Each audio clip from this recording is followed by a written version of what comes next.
teman-teman semua, Assalamualaikum warahmatullahi wabarakatuh. Selamat datang di video saya atau channel YouTube saya.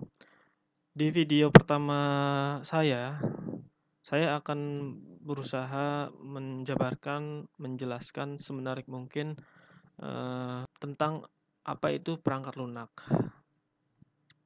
Nah, saya berharap setelah menonton ini teman-teman dapat memahami apa itu perangkat lunak atau software. Nah, kita langsung saja ke poin bahasanya. Poin bahasan dari perangkat lunak kali ini saya akan ada 4 poin. Yang pertama itu ada definisi perangkat lunaknya. Yang poin kedua ada karakter perangkat lunak itu apa saja. Dan berikutnya ada kategori aplikasi perangkat lunak itu ada berapa banyak. Nah, yang terakhir poin keempat itu ada jenis produk perangkat lunak itu ada berapa.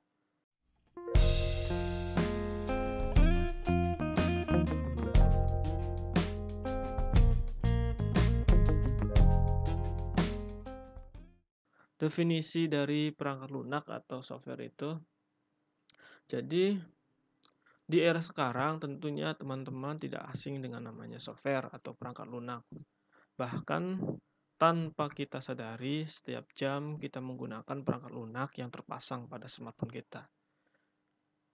Entah itu di smartphone atau di personal komputer atau di laptop kita. Namun demikian, teman-teman perlu tahu arti dari perangkat lunak itu apa. Nah, ini saya kutip dari Wikipedia dan beberapa sumber buku IT tentang definisi perangkat lunak itu apa. Jadi, perangkat lunak itu merupakan istilah khusus untuk data yang diformat dan disimpan secara digital, termasuk program komputer, dokumentasinya, dan berbagai informasi yang bisa dibaca dan ditulis oleh komputer. Nah, ini merupakan definisi dari perangkat lunak. Kemudian, dengan kata lain, bagian sistem komputer yang tidak berwujud. Jadi, si perangkat lunak itu juga merupakan bagian sistem komputer yang tidak berwujud.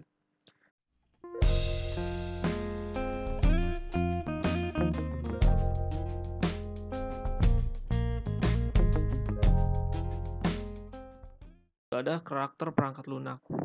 Tentunya setiap benda, nama, atau sesuatu mempunyai karakteristik masing-masing. Begitupun dengan perangkat lunak.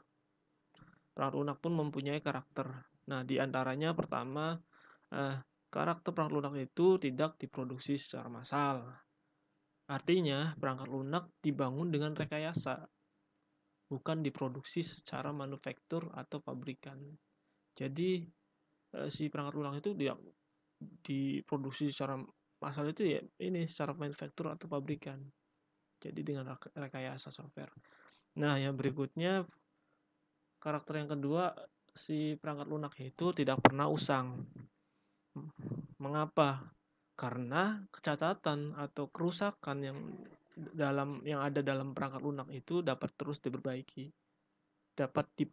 Makanya ketika selama si perangkat lunak itu dipakai terus terjadi kerusakan atau kecacatan, dia akan terus selalu bisa dipakai, nggak akan pernah usang. Nah, itu maksud dari karakter poin kedua dari perangkat lunak. Nah, berikutnya yang terakhir, karakter dari perangkat lunak itu seperti yang dari poin 2, terus diperbaiki seiring bertambahnya kebutuhan. Jadi sesuai kebutuhan, si perangkat lunak itu akan terus diperbaiki. Beda halnya dengan barang produksi pabrikan. Biasanya komponen barunya akan terus diproduksi. Tapi perangkat lunak bisa terus diperbaiki seiring bertambahnya kebutuhan. Nah,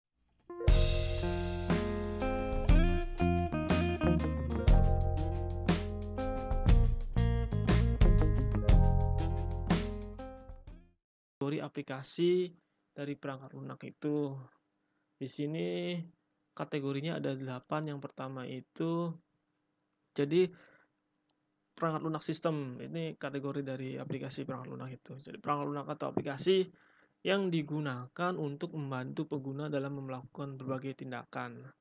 Jadi Si perangkat lunak sistem software ini merupakan kumpulan program, dalam hal ini program yang satu ditulis untuk memenuhi kebutuhan program lainnya.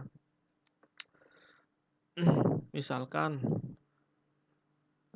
contohnya nih ada Microsoft Office, ada Premiere, Photoshop, contoh dari sistem software. Kalau lebih di sub contohnya, jadi ada 3 contoh. Satu, perangkat lunak mengolah dokumen perkantoran, misalnya ada Word, Excel, PowerPoint.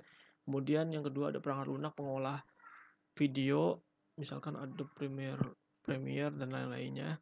Kemudian yang ketiga itu ada perangkat lunak mengolah gambar, misalkan ada Photoshop, Pen, atau yang lainnya.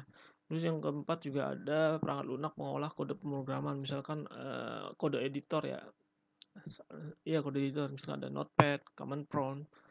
Dan terakhir ada perangkat lunak penjelajah internet atau Google, Chrome, dan lain-lain. Nah, itu merupakan contoh dari perangkat lunak sistem software. Kemudian yang kedua, perangkat lunak waktu nyata, real time software. Jadi perangkat lunak ini merupakan perangkat lunak yang memonitor, menganalisis, mengontrol sesuatu secara real time dalam waktu yang tetap melalui jaringan 1 milidetik sampai 1 menit. Reaksi yang dibutuhkan pada perangkat lunak ini harus langsung menghasilkan respon yang diinginkan. Jadi ketika misalkan si ATM memasukkan PIN, jadi di pusat itu harus langsung merespon secara langsung atau real time. Nah, ini contohnya ada mesin ATM, sistem informasi saham, terus mobil berteknologi VI. Kemudian yang berikutnya ada perangkat lunak bisnis atau business software. Perangkat lunak mengolah informasi bisnis. Contohnya ini ada akuntansi, terus perangkat lunak penjualan, perangkat lunak pembayaran, perangkat lunak penyimpanan, termasuk perangkat lunak kayak e-commerce, terus fintech, itu merupakan kan perangkat lunak bisnis ya, kayak misalkan forex. Itu juga termasuk kan perangkat lunak bisnis kan yang digunakan untuk bisnis usaha istilahnya. Nah, itu contoh-contohnya. Yang berikutnya ada perangkat lunak untuk keperluan rekayasa dan keilmuan, engineering atau scientific software. Jadi software yang mengimplementasikan atau perangkat lunak yang mengimplementasikan algoritma yang terkait dengan keilmuan ataupun perangkat lunak yang membantu keilmuan. Contohnya ada computer aided design, terus kemudian ada simulasi sistem, nah dan lain-lain. Contohnya misalkan AutoCAD tuh untuk bikin struktur bangunan atau bikin desain-desain bangunan ya, arsitektur. Itu contoh perangkat lunak untuk keperluan rekayasa. Nah, untuk berikutnya kategori dari perangkat lunak aplikasi ada embed software. Jadi embed software itu perangkat lunak yang ditanam pada suatu chip. Jadi perangkat lunak ini terintegrasi dengan perangkat keras dan berfungsi mengatur kinerja dari perangkat keras tersebut. Nah, jadi perangkat lunak tambahan untuk membantu mengerjakan suatu fungsi dari perangkat lunak lainnya. Misalkan perangkat lunak untuk mencetak dokumen ditambahkan agar perangkat lunak yang memerlukan dapat mencetak dokumen. Jadi itu perantara, bisa dikatakan jembatan si perangkat embed software ini ya. Misalkan ada microwave oven, terus telepon genggam, pengaturan avionik pesawat udara dan lain-lain. Jadi di dalam microwave oven itu ada softwarenya. Nah, di dalam telepon genggam juga ada softwarenya. Itu namanya embed software. Jadi software yang embed ya di dalam perangkat keras. Next, berikutnya ada personal computer software. Perangkat lunak untuk PC, misalkan perangkat pemroses teks dan pemroses grafik dan lain-lainnya. Misalnya ada sistem SMS, sistem operasi mikro kayak Windows XP. Nah, itu contoh jadi personal computer software. Kemudian berikutnya ada perangkat lunak berbasis web. Perangkat lunak berbasis web ini merupakan perangkat lunak yang dapat diakses menggunakan browser. Tentunya browser teman-teman udah sering buka hampir tiap hari, entah itu di smartphone atau di laptop atau di personal komputer. Jadi perangkat lunak ini diakses melalui si browser ini. Misalkan ada ya kayak email, terus ya domain, terus resource searching, communication, informasi, terus ada file transfer protocol, terus chatting dan lain-lain. Nah, itu merupakan contoh dari perangkat lunak berbasis web atau web-based software. Berikutnya yang terakhir ada artificial intelligence software. Nah, ini kategori aplikasi dari perangkat lunak. Yang terakhir ada perangkat lunak yang menggunakan algoritma tertentu untuk mengolah data sehingga seakan-akan memiliki intelijensia seiring bertambahnya data yang diproses. Jadi si perangkat lunak ini dia akan terus belajar, seakan-akan dia akan pintar karena dengan bertambahnya data dia akan terus belajar, kemudian akan semakin semakin cerdas lah perangkat. Nah, ini kan kalau dalam bahasa Indonesia kan perangkat lunak kecerdasan buatan. Jadi si perangkat itu dibuat untuk cerdas. Misalkan nih contohnya ada Siri.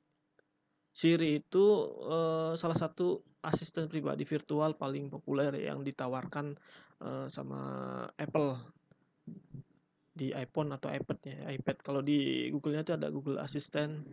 Jadi kita ada contoh dari ini ya, Google Assistant. Kemudian kedua contohnya ada Tesla. Tesla itu kendaraan yang auto driver ya, meniadakan driver manusia. Jadi si kendaraan mobil itu nggak ada supirnya, tapi dia secara pintar atau secara otomatis dia dapat berjalan di jalanan gitu, dengan tanpa istilahnya menabrak atau apa.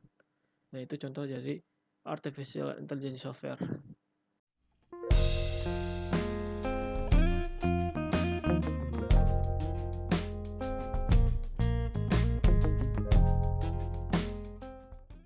Dua jenis produk dari perangkat lunak.